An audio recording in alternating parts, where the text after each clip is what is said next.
हाँ क्या हुआ? सर एड्रेस ट्रेस हो गया, कोई मुजीब नामी शख्स है, वो इसी इलाके का है।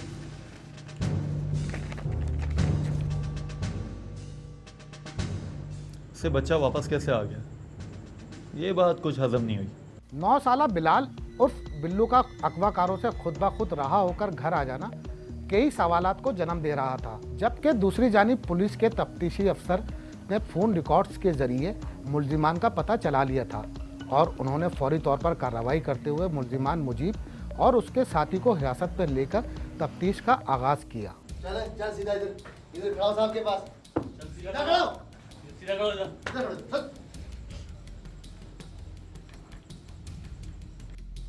बताओ है, कब से कर रहे हो काम ये?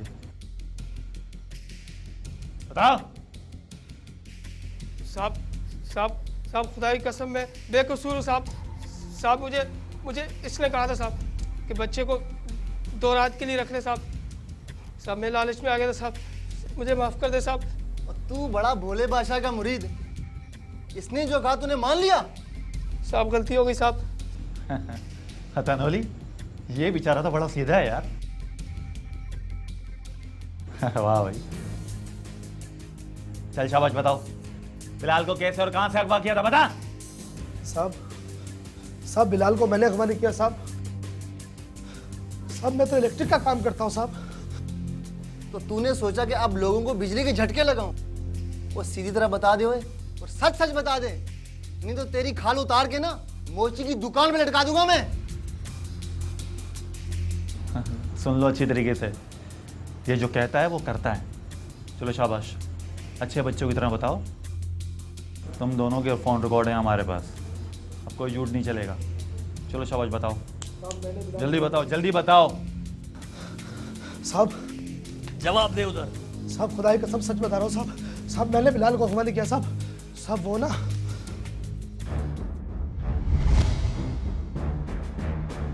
पुलिस जराये के मुताबिक मुल्जिमान चूंकि आदि मुजरिम नहीं थे, इसलिए उन्होंने फौरन ही इकरार जुर्म कर लिया।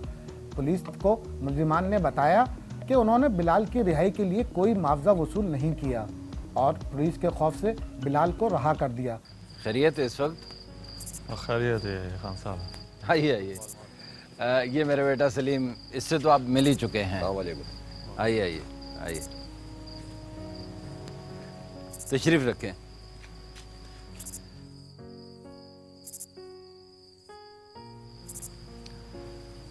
और ये है हमारी बहू बेचारी, बड़ी तड़पी है बेचारी।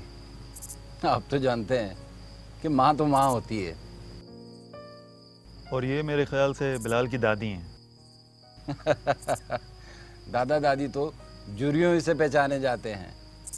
ये भी बेचारी पूरी रात मसल्ले पे पड़ी रही है, बड़ी गिड़गिड़ाई है, अल्लाह से दुआएं की हैं और इसी की दुआओं के तो पहले अल्लाह ने पोता वापस दे दिया। दादी तो दादी होती है ना, अगर ये दुआ नहीं करेंगी तो कौन करेगा। और ये है मेरा पोता।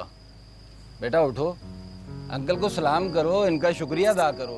ये पूरी रात तुम्हारे लिए बहुत परेशान रहे हैं। हाँ बेटा, क्या नाम है तुम्हारा? बिलाल। हाँ बिलाल। अच्छा बिलाल, ये बताओ, जिन लोगों ने तुम्हें अगवा किया था, अगर उन्हें देखोगे तो पहचान जाओगे? जी हाँ, एक बड़ा आदमी था, मोटा आदमी था। अच्छा, कहाँ से पकड़ के ले गए थे तुम्हें वो? और दादी लेके गई थी। दादी? हाँ, आप लोग बैठे, मैं आपके लिए चाय पानी का इंतजाम करके आती हूँ। नहीं माँ जी, चाय पानी हम लोग पी कर आए। हाँ ठीक ही तो कह रहा है। दादी लेके गई थी, चीज़ लेने के लिए दुकान पे छोड़ के गई थी। एक और खुशखबरी आप लोगों के लिए मेरे पास। जिन लोगों ने बिलाल को अगवा किया था वो पकड़े गए। या अल्लाह तेरा शुक्र है। अब खान साहब आपका ताउन चाहिए। बिलाल की दादी को बयान के लिए पुलिस स्टेशन जाना पड़ेगा। क्यों? जब हमारा पोता हमें मिल गया, मामले सारे ख़त्म हो गए, फिर मट्टी पावन जमेलों पे हमारी तरफ से सब ख़त्म ही हो गया ना। आपकी तरफ से तो ख़त्म हो गया खान साहब, मगर हमारा काम अभी शुरू हुआ है। आप 1 मिनट के लिए मेरे साथ आइए।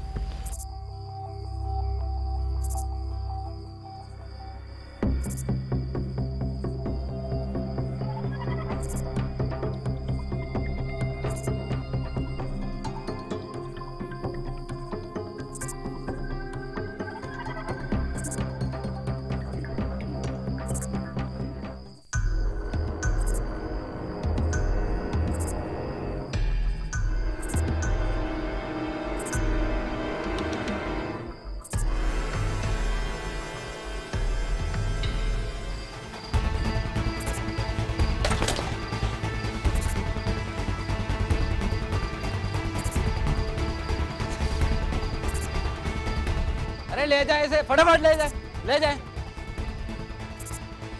देख क्या रही है, निकल निकल यहाँ से। पुलिस के मुताबिक उन्हें शुरू से ही शक था कि बिलाल के अगवा में घर ही का कोई फर्द मुलव्विस है। पुलिस के इल्म में ये बात आ चुकी थी कि शमशाद अख्तर बिलाल की सुतेली दादी है। मेरी समझ में नहीं आता कि मैं आपको किस नाम से पुकारूं। आपकी उम्र देख के नाम तो ले नहीं सकता, और माँ जी कहते हुए शर्म आती है मुझे। मैं आपसे ज्यादा सवालात नहीं करूंगा। बेहतर यही है कि आप खुद बता दें। आपके पोते बिलाल और मुल्जिम मुजीब हमें बता चुके हैं कि बिलाल को आप खुद मुल्जिमान के हवाले करने गई थी। साहब जी, मैं अपने किए पे शर्मिंदा हूँ। मैं गुनहगार हूँ, खास तौर पे खान साहब की मुजरिम हूँ। आप जो पूछेंगे मैं सब बताऊंगी, झूठ नहीं बोलूंगी। आपके घर के किसी फर्द के साथ आपका कोई इख्तिलाफ था या कोई लड़ाई वगैरह? नहीं साहब, वो सब लोग अच्छे थे। खान साहब तो मेरे मोहसिन थे, उन्होंने मुझे सहारा दिया। मैंने पोते को अगवा करवाया।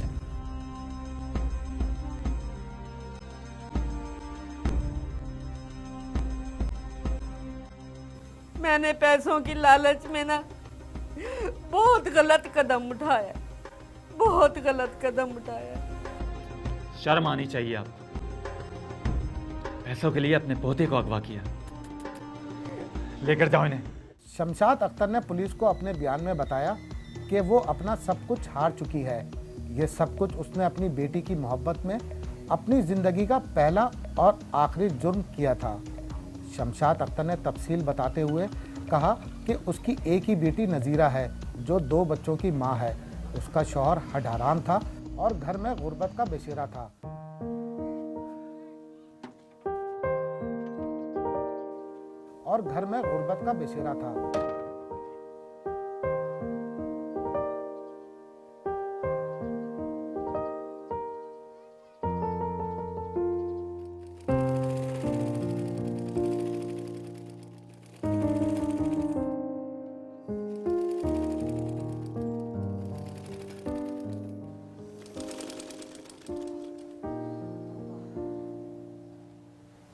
अम्मा, ले आई हमीदा से पैसे?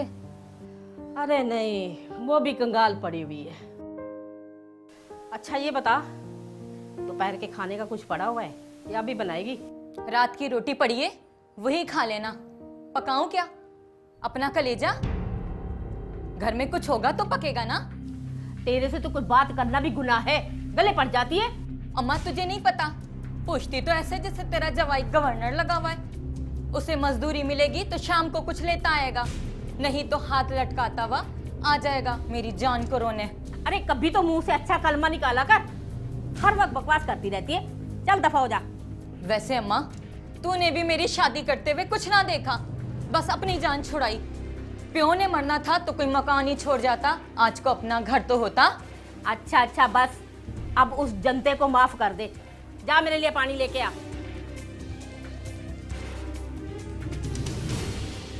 बड़बड़ करती रहती है, ये पता नहीं है कि बच्चे बाहर खेल रहे हैं, मिट्टी मिट्टी हो रहे हैं, सारा दिन खेलते रहते हैं, कोई काम का पता नहीं है। अरे बच्चों बाहर से आओ, अंदर आओ, सारा दिन मिट्टी में खेल खेल के पता नहीं क्या काम कर रहे हैं। ले पकड़।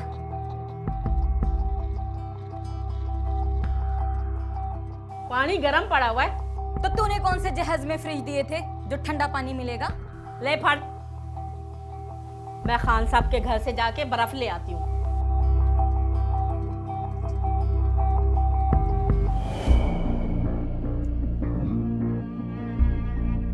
क्या हर वक्त मिट्टी से खेलते रहते हो? चलो चलो अंदर चलो। शमशाद अपने पहले शौहर की वफात के बाद नज़ीरा के साथ ही रहने लगी और मेहनत मजदूरी करके ज़िंदगी के दिन पूरे कर रही थी। रोशन खान भी इसी इलाके का एक रिटायर्ड सरकारी मुलाजिम था और खाते पीते लोग थे। शमशाद के मुताबिक किसी न किसी ज़रूरत के तहत वो अक्सर खान साहब के घर जाती रहती थी। खान साहब की बीवी का कुछ अरसे पहले ही इंतकाल हो चुका था।